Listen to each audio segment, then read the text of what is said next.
Annu recording studio Delhi.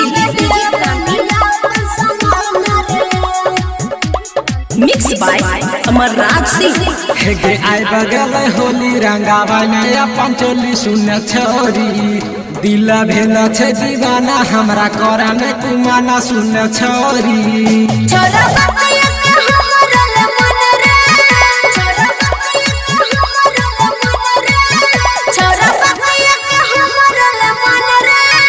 रंग दे बनैया अपन समान रे, रंग दे बनैया अपन समान रे, छोरा बतिया के हमरा ले मन रे, रंग दे बनैया अपन समान रे, रंग दे बनैया अपन समान रे।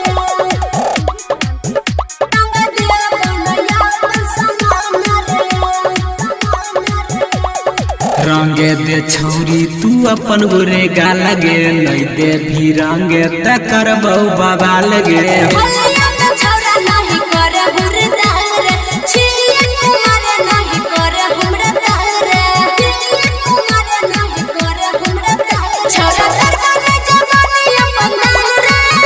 छौरा करबने जवानी अपन दान रे,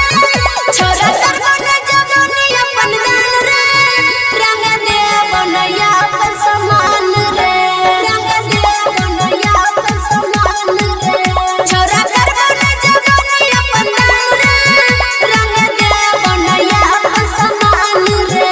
रंग दे बनैया अपन समान रे,